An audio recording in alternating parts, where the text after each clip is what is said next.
Back when the plague hit, they shut down concerts. They told us we couldn't work. Well, we did it anyway. Today on this episode of Downstage Center Live, live performances by the Goldilocks Band. Check out the brand new limited edition JH Audio L-Acoustics Contour XOs and talk with monitor engineer Mike Babcock. Now let's get right into it and welcome the Goldilocks Band.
All right, we are here talking about the brand new JH Audio and L-Acoustics in-ear monitor, the Contour XOs. Now, I've had these for a couple of weeks now, and I can tell you that I've used these doing some mixing and some tracking, and I have sat for a couple of hours A-Bing one track and really listening to the difference between, say, my set of Roxannes and these Contour XOs.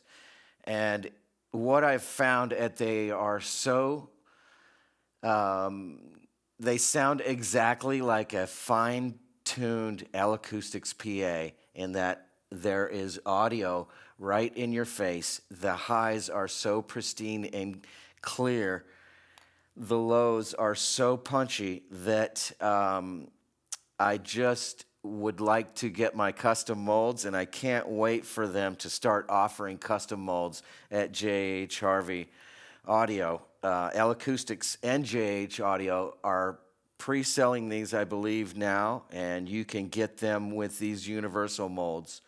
And they really seal really well here in the studio, and I've had really good luck using them, and I can't say enough good things. I'm so proud to be able to say that L Acoustics and J.H. Harvey have really created something that puts the bar, just raised the bar to a whole new level. I'm so proud to use these in Downstage Center and Loud and Clear Productions Music and Art Studio. Stay tuned for more products from J.H. Harvey and L Acoustics.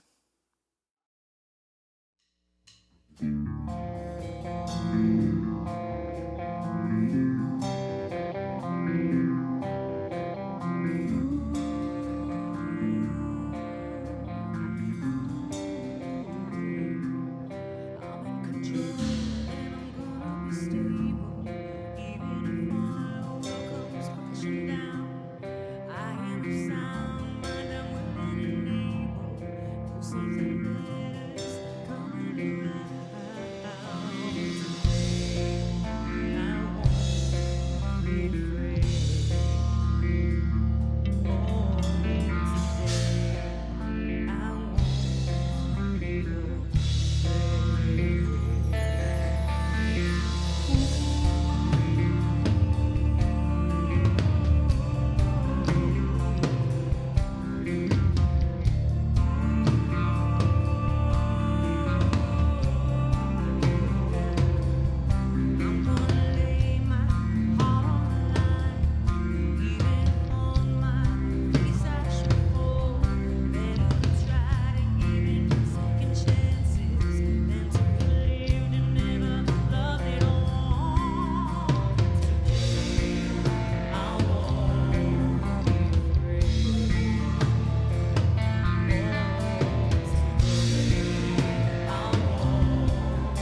Hey, we're talking today with current monitor engineer from Tanya Tucker, Lamb of God, and Hello TV. He's also got a hit #1 book on the charts, Surviving the Hot Seat. Please welcome Michael Babcock. Your video, shot in the dark, right in the front row. Yeah, right when the camera was panned by, I was a kid in the front row. They gave away 400 tickets on KNAC, and Sherry's brother got 4 tickets, man, and me and 2 of his brothers and 1 other person went. It was an Ozfest back when I was stagehanding.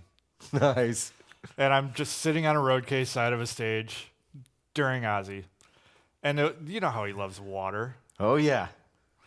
He comes over, and right in front of me, there's a bucket of water waiting for him. He looks at me. He's like, picks up a bucket of water right over a security guy's head. Yes.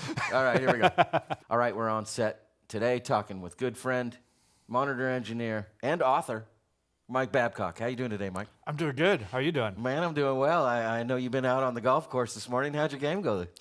It was at the upper end of my acceptable range. It's I've been wanting to have you come up and visit with us for quite some time during the build, and we've been bragging quite a bit to you and back and forth, so it's good to have you in. You want to talk about the book? Got to spend some time with Mike yesterday down on the set of one of your gigs, which is Hello TV. Yeah, with 3 O's. Tell me a little bit about that and what that's all about and what you've been doing with that project in the past year. Well, Hello TV was pretty much started right when the pandemic started. There was an obvious growing need that live music isn't really happening. So streaming is kind of the go-to right now. Kind of been the new platform that everybody's Yeah. trying to levitate to. You know, and my thought is if we can't come to you and play in your town, why don't you come to us on the website? It's very admirable to see the effort from Eric and Paris and yourself and Scott and the whole team down there at Hello TV. And I get a chance to go work with Mike every now and then and go hang out on set, and got to go hang out with him yesterday, and it was good fun catching up and listening to some music and dialing in some audio and running some cables. Haven't done that in a long time, so it's good to hang out with you. You want to talk about the book? Absolutely. Mike, tell me about your beginning. Where were you? How old were you? And what got you started in audio? I wanted to be a guitar player. Is that right? I wanted to be a lead guitar player, like Randy Rhoads, Eddie Van Halen. Yeah? And like 80s hair rock, 80s metal. I wanted to be a guitar player. And? The last band I was in, we will say that it suffered from LSD. Okay. Which is an acid. It's lead singer disorder. It just turned me off from being in a band like so much, and I was going to college for electronics, and I was also going to college for recording. And so just moving backstage just seemed a natural. Those 3 things in combination seemed like a pretty good setup for you. It was a natural progression. Right. And how did you start off doing front of house, system tech, monitor guy? What'd you do? In the recording school, we actually had one day where we went to a local venue, and we were shown like a live PA. And it was the first time I had ever seen a monitor console, like separate. Yeah. Like I had always known, oh, the front of house guy just has 2 mixes. Like, they just dial it up. Turns that up and everybody just gets it. And I thought that's how everything was. Like the Rolling Stones had 2 mixes, Yeah. in my mind back then. And I'm like, wow, that is the coolest thing I've ever seen. There's actually a person that just does this. And you wanted to be that guy from that time on? Yeah, well, my teacher at the time was the front of house tech at that club. There was not a monitor engineer at that club, so I Tag, you're it. Kind of freelanced into it. Got right into that. So have you been doing monitors since then? And have you done front of house? Have you done system tech and all the whole aspects of audio? Well, the old joke is, you know what the difference between a front of house guy and a monitor guy is, right? Of course, buddy. We all know that one. Monitor guy can do both. Right. But I'm not taking anything away from front of house engineers. They are very good at their job. And yes, they are. You want to talk about the book? Hey, look at that. All right, last but not least, Mike, let's talk about your book, Surviving the Hot Seat. Yeah. I got my digital version 1. Now, Mike's brought over this nice version 2 and actually signed it for me. And I'm so proud to have the paperback version now. Tell me about this. What got you started in wanting, number one, wanting to write a book, and number two, the process of doing that yourself or finding the right person to help guide you through this? You know, how'd that happen for you? No one really guided me through it. I had looked out there. I saw there was 1 million books on how to choose the right kick drum mic, how to mix a band, how to fly a PA almost. There's 1 million books out there. There's not a single book out there that deals with monitors specifically and dealing with the psychology of the various performers that we call our bosses. As crazy as they are. That's what I found interesting in this book. Is, like you say, there's a lot of information and nobody's really put together a book about it. But not only the technical aspects of what we do, which is all cool, geeky, cool stuff that I love to learn about as well, but there's a whole other side that you just mentioned that let's talk about, the psychological side. Now, it doesn't matter how good you are as an engineer, but if you can't ride down the road in a bus for 6 weeks with 12 guys and live with them 24 hours a day, that's a big part of it. And psychologically, let's talk about what's in your book about how to deal with some of that. There's a lot of that in there. Last year I was hired for a gig. It was a temporary fill in until someone's back. And when I showed up, they called me number 19. I'm like, why are you calling me number 19? Well, in the last 2 years, you're the 19th person to have this job. And I'm like, really? How is that possible? And I just started hearing the stories of all the mistakes that everyone was making. And so I kept note of them and added them into the second edition. Oh, nice. You not only have to be the kind of person that people like to be around, but you have to stay cool and calm and confident under pressure. So I wanted to bring up the difference between the first edition and the second edition is I added 2 completely new chapters. Man, I got to get to reading tonight. What'd you add? Well, I added a chapter on finance because I think as human beings, we aren't told how to handle our money. Personal finance coming from a freelance. It's not only personal finance, it's how we get paid. Like, should we be an employee? Should we bill as a business? LLC or S Corp or independent contractor? I go through the pros and cons of each of those. And then how to budget. Because we know every year from November till February, there could be nothing. You're going to be nothing. There could be nothing. And Yep. so we're used to, at this point, we're used to having about 4 months Fluctuations in your of financial. living off of savings. Yep. And then when, COVID hit in February. Hey, Mike, tell me how the regular guy, not in this industry, can benefit from reading a book like this. I think there's a lot of life lessons in it. If the regular person reads this and just ignores the techno babble, like the technical stuff of this job, and just goes through the attitude, goes through communication, goes through just dealing with certain psychological personalities, it will change their world. I think it creates I agree. better. I think it translates to everyday life as well as the jobs that we all do. It doesn't matter what you do. I think if you're a professional person, I think a lot of these ideas and a lot of these things transfer over into everyday life. Hey, man, I'm going to give a shout out to my man over there, Clint and Matt Raphael at the Bomb Factory in the Big D, Dallas. We hope you guys are doing well. Even the dead love a parade. You got to have some of that. All my friends over there in Dallas, stay tough. Get back to work soon. That's the swag of the day. Mike, it's been cool having you on. Thank you so much. Yeah, man. All right, cheers. Hey everybody, this is Goldy, and we have an incredible interviewer that's walking away from the stage right now. He's gonna come on in and introduce us. Come on over here, Greg. Tell us where we are right now in Tennessee, where? All right, we are at the Loud and Clear Productions Music and Art Studio doing Downstage Center Live, hanging out with the Goldilocks Band. What an awesome performance. I had such a good time with you guys here tonight. Well, thank you for having us, Greg. This has been absolutely top-notch, like A1 production, so pro. If you are coming to town, come to town, rock out with this crew. This entire production staff is off the chain. They made us, they made him look and sound great. Everybody, this is Rod. What's happening? And I'm Goldy, and you are? The roadie of the night. We are the Goldilocks Band. Check us out, Goldilocks, that's with a Y.com.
We gonna party, do you wanna party this party? Oh, yeah. We gonna party till the pot goes this party. Oh, yeah. We gonna party, do you wanna party this party? Oh, Sherry!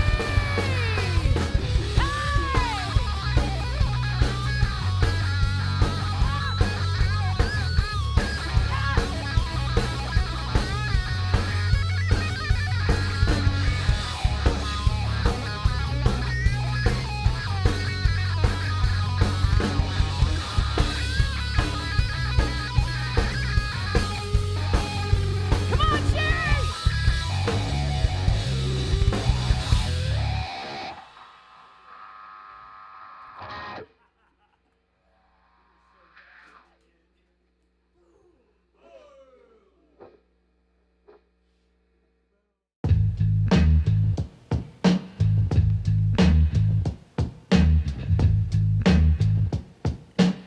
Big thanks going out to the Goldilocks Band for their killer performances tonight. JH Audio and L Acoustics for letting us get our hands on the new Contour XOs. And Mike Babcock for his time. Huge shout out to DPA Microphones. Downstage Center Live is produced by Loud and Clear Productions, Music and Arts Studio.